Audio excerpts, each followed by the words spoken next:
Nice.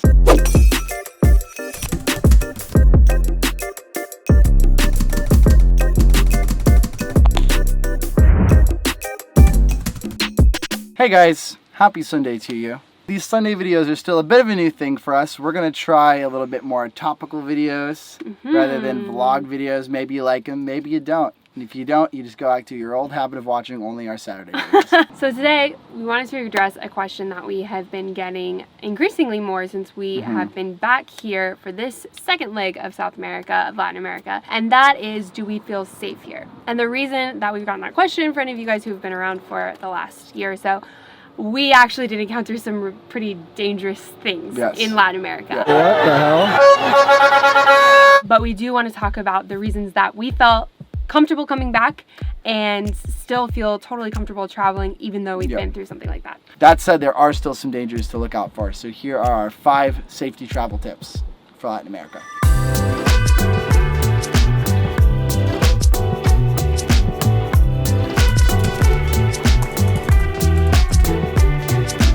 Tip number 1 has to do with driving safety. And driving is really the only place we have found actual danger. The thing about Latin America is it's so diverse. For instance, we are in Chile right now and the roads are immaculate. They are the best roads we've ever seen, bar none, including the States.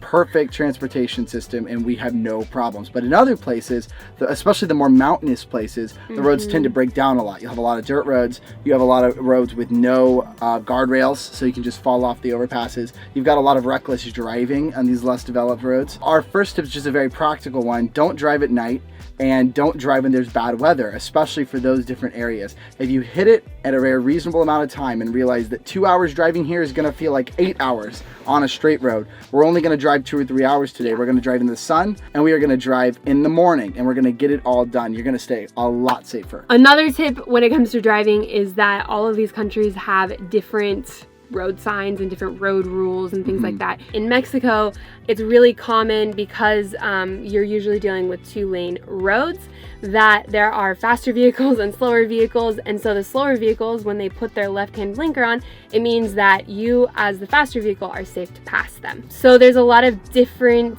driving etiquette, different driving rules that you should be aware of before you travel into the different countries.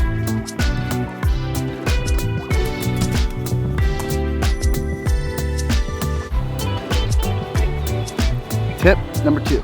Insurance is key. Right when we started traveling, we were on the hunt for a good travel insurance that was affordable, that worked really seamlessly, and we found one. We tried out a bunch of different insurances, and our favorite, and also the sponsor of this video, is Safety Wing Travel Insurance. For people like us, if you're anything like us, our stage of life, insurance is expensive and it's easy to deprioritize. The best and simplest thing about Safety Wing is that they cost $37 for 4 weeks of insurance. So you get a month of insurance for 37 bucks, and it's just like a subscription service. You can cancel anytime. So if you know you're going to Europe for 2 months this summer, you can buy 2 months worth of insurance and that be all. And you're fully covered for those 2 months and then immediately not paying once you're done. The other thing that you can do, and this works really, really well for all of you shorter term travelers, if you know that you're going to be gone for, say, 9 days, you can get a quote for just that period, and it will be even less money. All the basic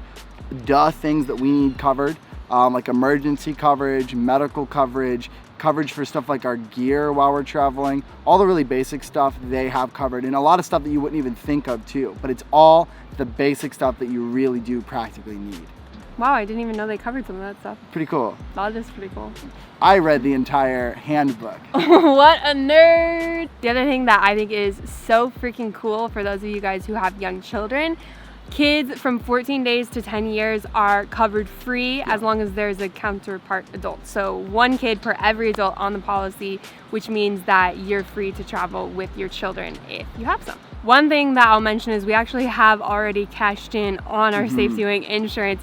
When we got to Peru, we were both feeling really under the weather, and to be honest, we have not been in the doctor, neither one of us, for years. Right. Because insurance is so expensive in the US, and it feels really intimidating to go to the doctor in another country. And so we went to the doctor, we filed a claim with them. We've already gone through all of that paperwork, and it was super, super easy and seamless. And it just makes us realize that we need to value our health while we're long-term traveling, and SafeDoing gives us the opportunity to do that. Honestly, $37 a month is a no-brainer. It's a total no-brainer for us. We are never switching to another insurance company while we're out here on the road, and we highly endorse them. So if you click the link in the description box, you can check them out and sign up for a couple of months of travel insurance.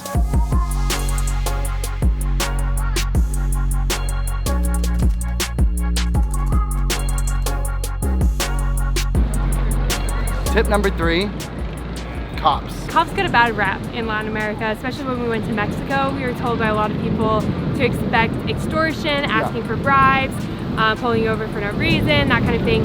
And to be honest, we have experienced a little bit of that in our travels, but we actually prefer them to United States cops. No brainer, because as you can see, it's really safe and beautiful here. We're in Valdivia, which is like the most peaceful, beautiful city I've ever been. And even if there are cops around here, it seems like they've got their priorities a little better. Yes. Like they aren't going after the kids just smoking weed, or, you know, they're not trying to be on you for speeding. They're more focused on big picture stuff, so they're not as aggressive. They also don't carry guns. That's a big thing. Yeah, that's true. So there's a lot more communication, conversation, negotiation between the civilians and the cops, it seems, from what we've experienced at least. There's not this kind of ultimate power of I can arrest you if you cross me. Because of that, our big tip to travelers is if you are getting extorted, first of all, don't ever give your real paperwork to the cops because they don't have the same kind of power outside of the United States. I was used to United States cops who would threaten to arrest me all the time for absolutely no reason if I didn't give them my ID or something like that. That doesn't happen here. So give them your copies of your paperwork, laminated. If they take them, no big deal. And the second part of that tip is just wait it out. Because these guys, if they're doing this, it's kind of a hustle on the side. And as long as you pretend like you don't speak very good Spanish, or even just cooperate sometimes, but have your limits and just don't pass those limits, don't give them money, they almost always give up. For the non-corrupt ones, which we've experienced way more than corrupt ones, honestly, they feel just like they should, public servants. So we feel totally comfortable going up to them, asking for directions, asking about certain laws and regulations that maybe we're not familiar with, and that kind of thing. Most of the time, they're super helpful. They say, bienvenidos, welcome to our country, we're so glad you're here. They want to know where we've been. They're so, like, enthralled with our Casa Rodante, our van. Cops aren't necessarily your friends down here, but that doesn't necessarily mean they're your enemies either. And while you can stand your ground, you should also be willing to ask cops for directions or ask for a place to park if you need to.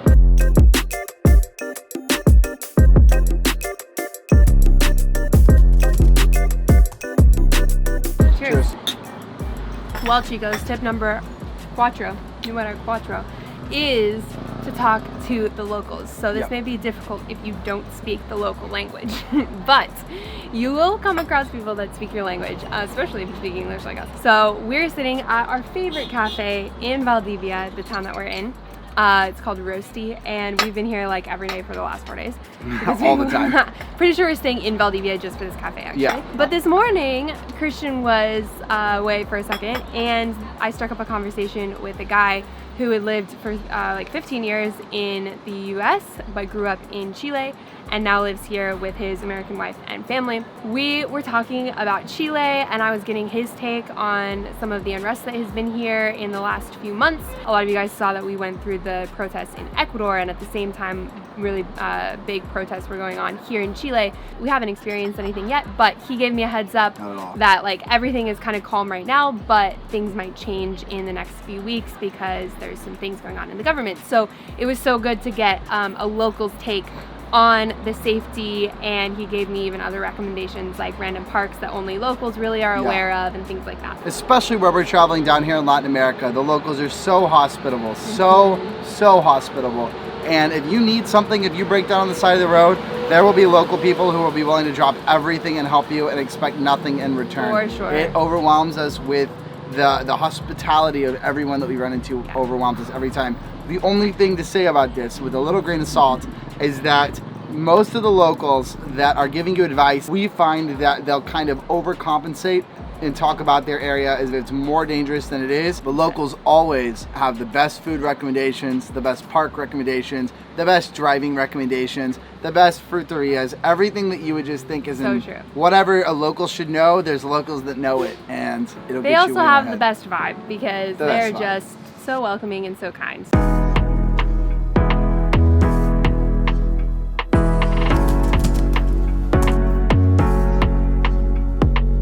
Tip number 5 is to stay healthy, everybody. And this is one that really we wish our past selves would have listened to more. Yes. We got so sick for so long and lived miserably before we went to a doctor. And when we finally went to a doctor, they had the right stuff and they just knocked it right out. So our tips for staying healthy is you have to protect your water and drink clean water. Yes. It's a bit of a bummer for us because the way we have to do it does create a pretty good amount of waste. But unfortunately for us, there's really no way around it. We're able to use like normal water in our tank to wash our dishes, and we have never had a problem with that. But for drinking and for brushing teeth, we buy these jugs just to make sure we're super duper safe. The other place where you can find really bad stuff is the skin of raw fruits and veggies. So we're really careful to... We always be We always be. we always be really careful. Oh my god, why are you making fun of me so much? We're always very careful to detoxify our fruits and vegetables. So we usually spray them with some hydrogen peroxide just to get rid of anything nasty. Those look pretty heavy, eh, babe? Yeah, I feel like Popeye. That's You know, you feel getting really those crazy strong. biceps? Oh yeah.